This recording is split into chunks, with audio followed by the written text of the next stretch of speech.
बीकानेर के रविंद्र रंगमंच पर गीत कोई आम गायक या साधारण व्यक्ति ही गा रहा है, बल्कि बीकानेर सेंट्रल जेल के सजायाफ्ता बंदी पूरी लय के साथ इस गीत को गुनगुना रहा है। किसी ट्रैक पर नहीं बल्कि वाद्य यंत्रों पर भी बंदी ही संगत रहे थे। कोई तबले पर तो कोई सिंथेसाइजर पर स्वर लहरियां बिखेर रहा था। ये अनूठा माहौल बनाया जेल के बंदियों की ओर से तैयार आशाएं द जेल बैंड ने बनाया। बीकानेर केंद्रीय कारागार की जेल अधीक्षक सुमन मालीवाल के निर्देशन में तैयार इस बैंड के हर सदस्य को किसी न किसी वाद्य यंत्र पर पारंगत किया गया है। बैंड समय समय पर होने वाले कार्यक्रमों में अपनी प्रस्तुति देगा। केंद्रीय कारागृह के बंदियों द्वारा बनाए गए उत्पादों की प्रदर्शनी आशाएं का उद्घाटन शुक्रवार को जिला एवं सत्र न्यायाधीश अतुल कुमार सक्सेना, जिला कलेक्टर नमिता वृष्णि तथा पुलिस अधीक्षक काविंद्र सागर ने किया। बीकानेर की मिट्टी में होने वाली मूंगफली अपने स्वाद के कारण पूरी दुनिया में खरीदारों की पहली पसंद है। मूंगफली से नमकीन प्रोडक्ट्स बनाने वाली बड़ी कंपनियां बीकाजी, बीकानेर वाला, भीखाराम चांदमल और हल्दीराम आदि बीकानेर में पैदा हुई मूंगफलियों की डिमांड करती हैं। बीकानेर में अब सामान्य से 4 डिग्री सेल्सियस कम पारा रहने लगा है। बीते 24 घंटे में न्यूनतम पारा 5 डिग्री सेल्सियस से भी नीचे रह गया है। नतीजतन तेज सर्दी ने जनजीवन को पूरी तरह प्रभावित कर दिया है। उधर जिला कलेक्टर ने सभी स्कूलों का समय सुबह 9 बजे रखने के आदेश दिए हैं।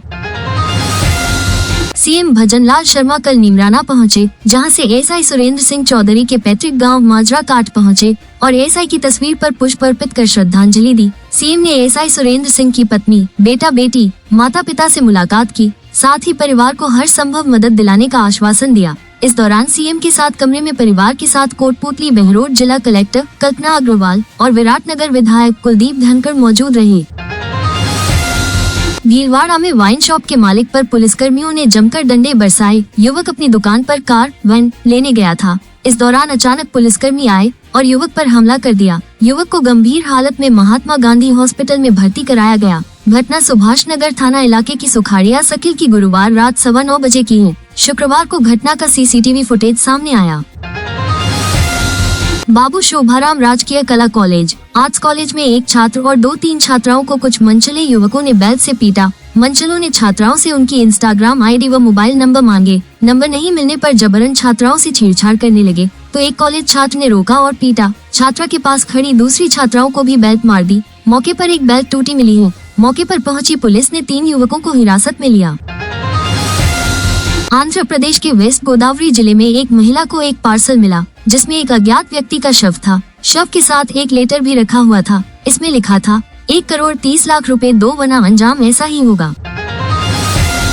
महाराष्ट्र में शिवसेना के नेता और राज्यसभा सांसद संजय राउत के बंगले की रेकी किए जाने का दावा किया गया है। बंगले पर तैनात कर्मचारियों ने शुक्रवार को भांडुप पुलिस थाने में शिकायत की। कर्नाटक के भाजपा नेता और विधान परिषद सदस्य एमएलसी सीटी रवि को कर्नाटक हाई कोर्ट ने जमानत दे दी है। कोर्ट ने उनको तुरंत रिहा करने के आदेश दिए हैं। मेरठ में पंडित प्रदीप मिश्रा की कथा में शुक्रवार दोपहर भगदड़ मच गई। कई महिलाएं और बुजुर्ग गिरकर चोटिल हो गए। दोपहर 1 बजे से कथा शुरू हो चुकी थी। करीब 1 लाख लोग पहुंचे थे। कथा शुरू होने पर लोग जल्दबाजी में अंदर जा रहे थे। बाउंसर्स ने भीड़ अचानक बढ़ने पर लोगों को रोक रोक कर एंट्री करानी शुरू कर दी। फिर भगदड़ मच गई। चोटिल महिलाओं और बुजुर्गों का घटनास्थल पर बने हेल्थ कैंप में इलाज किया जा रहा है। अमेरिकी सरकार के पास देश चलाने के लिए फंड खत्म हो चुका है। सरकार को फंडिंग करने वाला बिल गुरुवार को अमेरिकी संसद से पास नहीं हो पाया। इस बिल को अमेरिका के नवनिर्वाचित राष्ट्रपति डोनाल्ड ट्रंप और उनके सहयोगी एलॉन मस्क के समर्थन से रिपब्लिकन पार्टी ने पेश किया था। अफ्रीकी देश युगांडा में डिंगा वायरस से 300 से ज्यादा लोग संक्रमित हो चुके हैं। इनमें सबसे ज्यादा महिलाएं और लड़कियां हैं। इस रहस्यमयी बीमारी का सबसे ज्यादा असर युगांडा के बुंदीबग्यो जिले में देखने को मिला है। अमेरिका के उपराष्ट्रीय सुरक्षा सलाहकार डिप्टी एनएसए जॉन फाइनर ने गुरुवार को कहा है कि पाकिस्तान के एडवांस मिसाइल प्रोग्राम यानी लंबी दूरी तक मार करने वाली बैलिस्टिक मिसाइलों के प्रोग्राम से अमेरिका को भी खतरा है। फाइनर ने बताया कि पाकिस्तान ने इससे जुड़ी तकनीक हासिल कर ली है। रूस के कैंसर वैक्सीन के ऐलान के बाद से दुनिया भर के कैंसर मरीजों में उम्मीद जगी है। रूस के स्वास्थ्य मंत्रालय के रेडियोलॉजी मेडिकल रिसर्च सेंटर के डायरेक्टर आंद्रेई काप्रिन के मुताबिक रूस की इस कैंसर वैक्सीन को अलग अलग तरह के मरीजों के लिए अलग अलग बनाया जाएगा। रूस के राष्ट्रपति व्लादिमीर पुतिन ने गुरुवार को साल 2024 के आखिरी संबोधन में 3 घंटे 17 मिनट तक जनता के सवालों के जवाब दिए। इसमें उनसे यूक्रेन जंग के अलावा ब्रिक्स, सीरिया, इकोनॉमी, महंगाई जैसे मुद्दों पर सवाल पूछे गए थे। ब्रिक्स को लेकर पूछे गए एक सवाल पर उन्होंने एस जयशंकर का नाम लिया। भारतीय हवाई अड्डा प्राधिकरण (AAI) में जूनियर असिस्टेंट फायर सर्विसेज के पद के लिए नोटिफिकेशन जारी किया है। ये नोटिफिकेशन 89 पदों के लिए जारी किया गया है।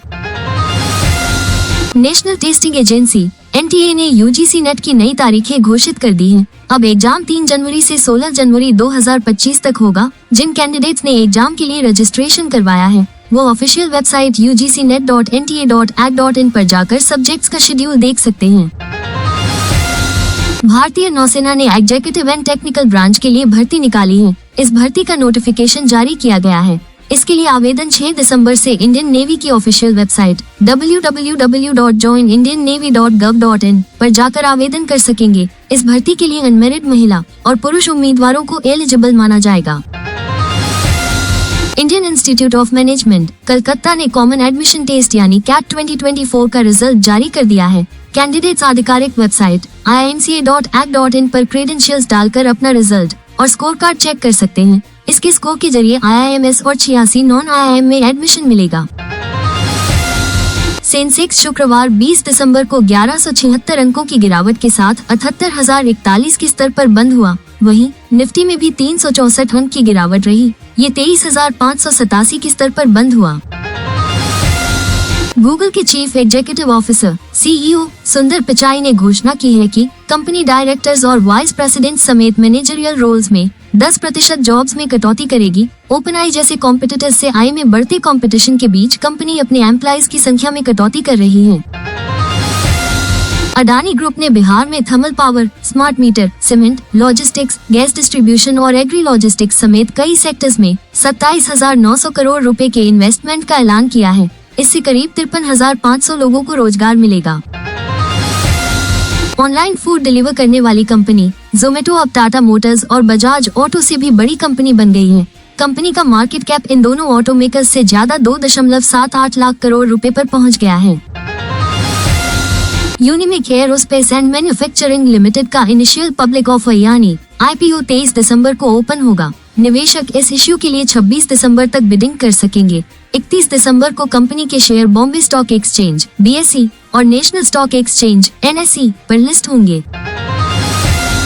ऑस्ट्रेलिया ने भारत के खिलाफ बॉर्डर गावस्कर ट्रॉफी के आखिरी 2 टेस्ट मैचों के लिए टीम का ऐलान कर दिया है। इसमें 2 बड़े बदलाव किए गए हैं। पहले 3 टेस्ट में उस्मान ख्वाजा के साथ ओपनिंग करने वाले नाथन मैकस्वीनी को चयनकर्ताओं ने स्क्वाड से बाहर कर दिया है, जबकि 19 साल के ओपनर सैम कोनस्टास को पहली बार टीम में शामिल किया गया है।